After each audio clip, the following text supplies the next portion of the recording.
6 वर्षानंतर माझ्या बायकोची मोठी बहीण माझ्याकडे राहायला येणार होती. कारण माझ्या बायकोची मानसिक स्थिती बरोबर नव्हती म्हणून तिला हॉस्पिटलमध्ये ठेवण्यात आले होते. ती आधी चांगली होती, पण अगोदरपासून तिला डोक्याचा प्रॉब्लेम होता. मला नंतर हे कळले, पण तिचा स्वभाव फारच चांगला होता आणि आता ती औषध घेऊन ती बरोबर राहत होती. काही दिवसांनी तिच्या आईची तब्येत खराब झाली आणि ती काही महिन्याने वारली. त्यामुळे तिने जास्त टेन्शन घेतले आणि तिला अजून हा प्रॉब्लेम निर्माण झाला आणि वेळेनुसार तो वाढत गेला. आम्ही हॉस्पिटलमध्ये गेल्यावर त्यांनी तिला ऍडमिट करायला सांगितले. आता मला फार दुःख होत होते. अधूनमधून मी हॉस्पिटल जाऊन बघत होतो आणि आपले काम करून एकटा राहत होतो. माझ्या बायकोला एक बहीण होती. तिचा नवरा हा दारुडा होताच आणि त्याला इतर काही व्यसन होते म्हणून त्यांचे पटत नव्हते. त्यामुळे ते आपल्या आईकडे राहत होती. आई वारल्यामुळे तिच्या पण आयुष्यात फार अडचण निर्माण होत होत्या, म्हणून तिने मला एकदा कॉल केला. सर्व गोष्टीबद्दल विचारपूस करू लागली. मी तिला म्हणालो, तिथे एकटे राहून काय करता? तुम्ही इकडे या आणि माझ्याकडे राहा. तुम्हाला पण आईची आठवण येणार नाही आणि थोडे बरे पण वाटेल. तर ती तयार झाली आणि म्हणाली, मी इकडे आवरून तुमच्याकडे काही दिवसांनी येते. नंतर ती काही दिवसांनी आली. मी तिला आणायला गेलो. ती दिसायला छान होती आणि तिची पर्सनॅलिटी फारच सुंदर होती. कोणाचाही मनात बसेल अशी ती होती. तिचे नाव प्रीती होते, पण माझ्या मनात तिच्याबद्दल काहीही विचार नव्हते. ती आली आणि माझ्याकडे बघून हसली.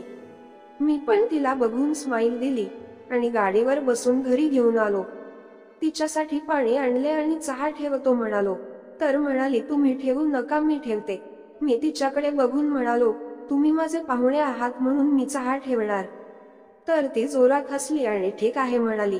नंतर आम्ही चहा घेतला आणि मी वस्तू आणायला बाहेर गेलो.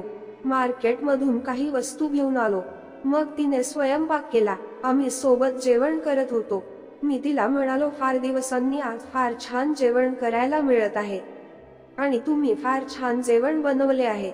आमचे जेवण झाले. नंतर मी तिला म्हणालो, तुम्ही झोपा, मी खाली झोपतो.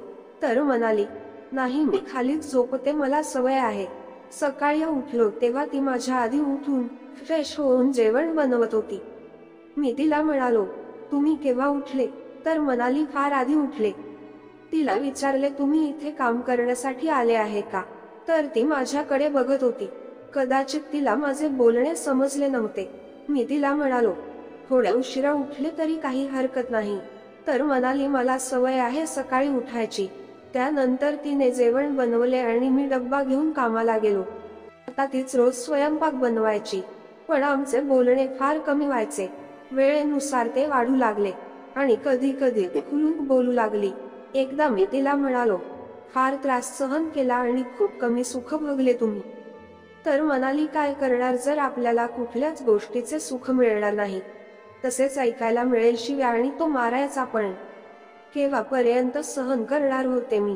म्हणून मला तो त्रास सहन करण्यापेक्षा एकटे राहणे चांगले वाटले. आई होती तेव्हापर्यंत बरे वाटत होते, पण आता एकटे राहणे फार कंटाळाचे झाले आहे. मी तिला म्हणालो, आता तुम्ही एकटे आहे का? मी आहे ना तुमच्या सोबत. तर ती माझ्याकडे बघू लागली आणि म्हणाली, तुम्ही पण एकटेच आहे ना? मी तिला बोललो, आता तू आहे ना माझ्या सोबतीला? तर ती हसली. पण आता हळूहळू ती मोकळी होऊ लागली होती आणि आपल्या मनातल्या गोष्टी सांगू लागली. तिला पण आपले मन हलके करायला कोणीतरी हवे होते. पण कधी कधी नकळत मला त्या गोष्टी दिसायच्या आणि त्यामुळे मनात काहीतरी फील व्हायचे. मी कधी अर्धवट अवस्थेत असलो तर तिची पण नजर माझ्यावर पडायची, पण आम्ही नजरेने एकमेकांकडे बघायचो, पण बोलत काही नव्हतो. एकदा असे झाले की मी कामावर गेलो आणि अर्ध्या रस्त्यातून घरी आलो, कारण मी घाईत मोबाईल घरीच विसरलो होतो. मी आलो आणि लगेच घरी गेलो. बघतो तर ती आंघोळ करून निघाली होती आणि तिची ती स्थिती फारच वेगळी होती. मला ते बघून भलतेच वाटू लागले. तिचे माझ्याकडे लक्ष गेले आणि ती दुसऱ्या खोलीत गेली. त्यानंतर मी आपला मोबाईल घेऊन निघून गेलो, पण माझ्या डोळ्यासमोर तेच दृश्य दिसत होते. फार दिवसानंतर मला असे काहीतरी दिसले, म्हणून मनात अनेक गोष्टी निर्माण होऊ लागल्या, पण मी त्या गोष्टी मनातच ठेवून दुर्लक्ष करू लागलो, कारण आमच्यात असे काहीच नव्हते. मी संध्याकाळी आलो तर ती काहीच बोलली नाही. चुपचाप आपल्या स्वयंपाक करत होती. रात्री आम्ही जेवण केले आणि ती म्हणाली, तुम्ही मगाशी परत का बर आले? मी म्हणालो, मोबाईल विसरलो होतो म्हणून मी परत आलो. पण तुझी ती स्थिती पाहून मला वेगळेच वाटू लागले. ती म्हणाली, मला काय माहित तुम्ही येणार आहे म्हणून. मी म्हणालो, यात तुझी चुकी नाही आहे. आणि जाऊ दे, तू एवढे टेन्शन नको घेऊ. आणि यात तुझी आणि माझी कोणाचीच चुकी नाही आहे. एकाच घरात राहतो तर होते कधी कधी.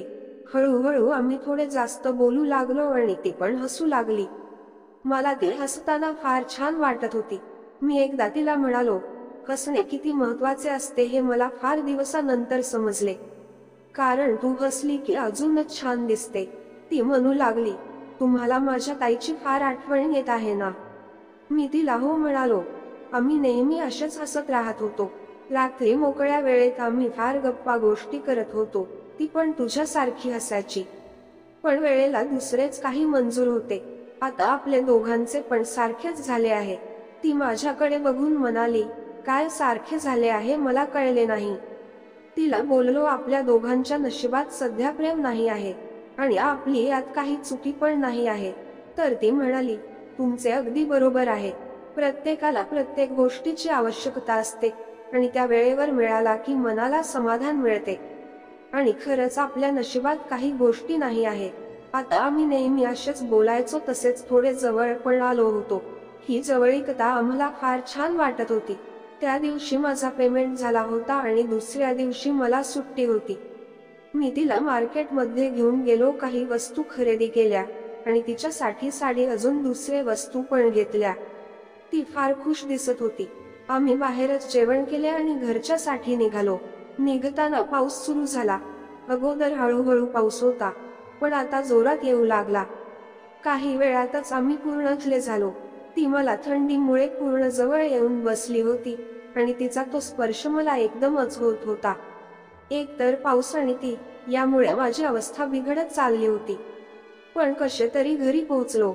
मी घरी आलो आणि माझ्या मागेच ती आली.